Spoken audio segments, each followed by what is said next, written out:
What's going on, YouTube? This is SG1 Sports, and we've got our Big Ten recap from Week 3 of the college football season. I don't believe we had any conference games this week. Those will really start ramping up next week. But we had some pretty good games. It was a pretty quiet week in the Big Ten, but we're going to go through all of these games anyways, and we're going to begin with a game from Friday night. It was Illinois on the road facing South Florida. And this was not a real good performance by Illinois.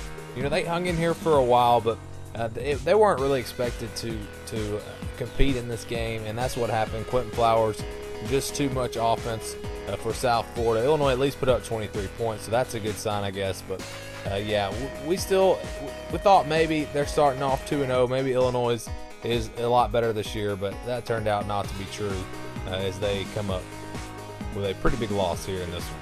Let's move on now to Air Force at Michigan. Michigan wins this one 29-13.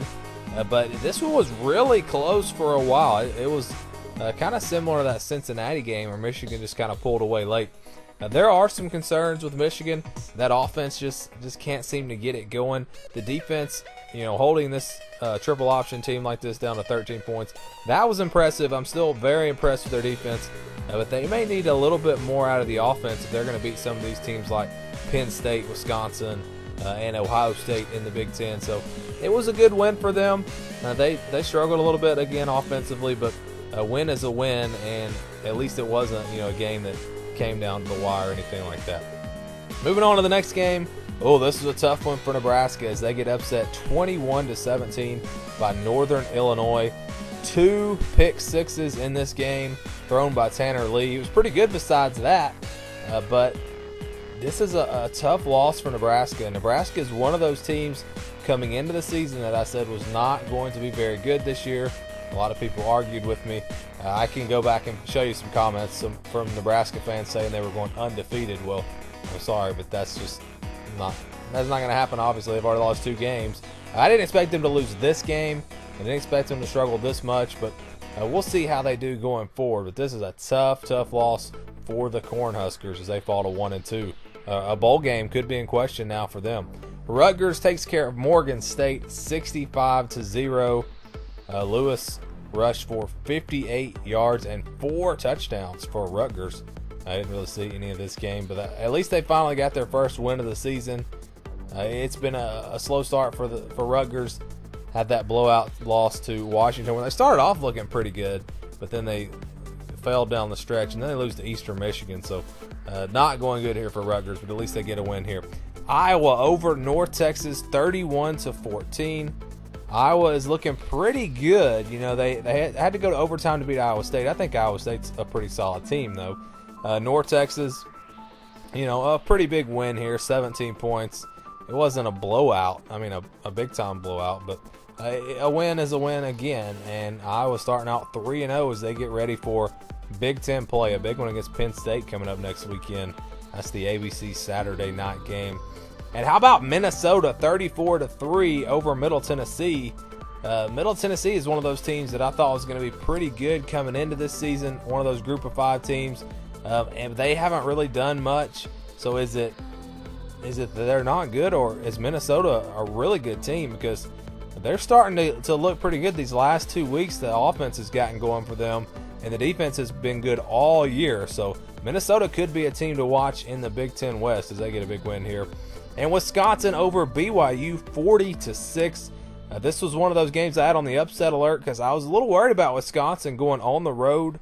But how about Hornibrook passing for 256 yards and 4 touchdowns? They hold BYU to just 6 points. That BYU offense is just not good at all right now. And this was a big win for Wisconsin. They get the confidence built back up after a so-so performance last week. But now they are 3-0, and they are looking good as they head into Big Ten play. And I can't remember who they play. They may have the weekend off. I can't remember sure. But we'll show our Big Ten preview for Week 4 coming up later today, and we'll look at all the games coming up. All right, so how about this one? Purdue goes out and just dominates against Missouri 35-3. And Purdue is one of those teams that I said was going to be much better this year, and it turns out that seems to be true. there's a lot of things that I said preseason that have not been true, but there's a lot of things that have been also, and some of these things that people would argue with me or whatever, a lot of them I've been right on. And Purdue so far looking good. Pretty close loss to Louisville, and then they go out here and beat Missouri 35-3. The offense is looking really good, and I was shocked that they held Missouri to just 3 points in this game. I mean, I was shocked. So we'll see if that continues going forward. They got a big one against Michigan coming up this weekend. Ohio State and Army. Ohio State wins this one 38-7. Army's a pretty good team. They got that triple option. They're a tough one to defend. So for Ohio State to hold them to 7 points, that is really impressive. The offense gets going, pretty good. 38 points. JT Barrett, 270 yards, 2 touchdowns. This is pretty much all you would expect, or all you could hope for if you're an Ohio State fan, to just go out there and dominate this game. This was one I was afraid that might be a lot closer than that, but they took care of business. And talk about taking care of business. Penn State defeats Georgia State 56-0. Trace McSorley, 309 passing yards, 4 touchdowns. Saquon Barkley had another big game. He had an incredible play in this game. So, yeah, Penn State is on a roll right now. They haven't played anybody too tough. They got a big one on the road at Iowa coming up this weekend. Definitely looking forward to that game. And how about Northwestern? Finally looking good in this one as they beat Bowling Green 49-7. Bowling Green 0-3 now. Jackson ran for 121 yards, 3 touchdowns. And maybe this is what we're going to see out of Northwestern moving forward. They struggled in the opener against Nevada, and then they got blown out by Duke. But we'll see if maybe this can get their confidence back up, and maybe they can contend in the Big Ten West. So let's now take a look at the standings in the Big Ten. Out in the East, Ohio State and Indiana, the only teams that have played conference games. Let's just look at overall who scored the most points. Penn State by far, 141. Maryland up there, 114, and they've only played 2 games. So that's pretty impressive right there. Defense, Penn State only giving up 14 points.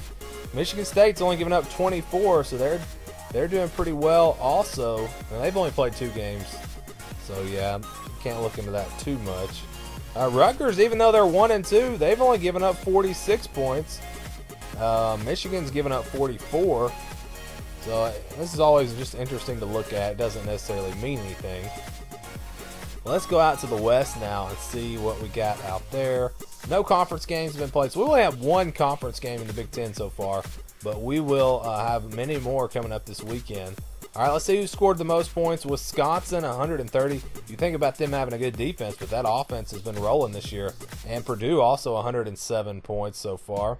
How about defensively? Who's given up the least amount of points? Let's see. Minnesota's only given up 24. They haven't really played anybody yet.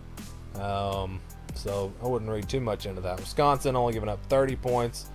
They played BYU, Utah State, and I can't remember who they played at week 2. A lot of pretty good defenses out here in the West, it looks like. Nebraska is the worst at 99 points. But no one in the West has given up 100 points so far, and they've all played 3 games. So that's interesting to look at. Again, it doesn't really mean anything about these teams because a lot of them haven't played much competition yet. And we'll learn a lot more about these teams going forward, especially starting this weekend as, again, we get into conference play. The big one is Iowa versus Penn State. I'm really looking forward to that game. And later today, we'll have our Big Ten power rankings. We're going to go through all the teams and rank them 1 through 14 in the Big Ten. And then also later today, it'll probably be up tonight, I'll have our Week 4 preview for the Big Ten. So we'll look at every single game in the Big Ten. We'll preview those games, take a look at the spread, what time each game is, the TV channel, all that. Just kind of going through and doing a quick preview of each game as this college football season continues to roll on. And it's crazy to think about. For most of these teams, a fourth of the season is already finished. It goes by so fast. It's one of the things that kind of drives you crazy about college football, but it's what makes it so special. That season, is so short compared to a lot of other sports. But yeah, we'll have more Big Ten videos up later today, so make sure you watch for that. And stay tuned for more here on the SG1 Sports YouTube channel.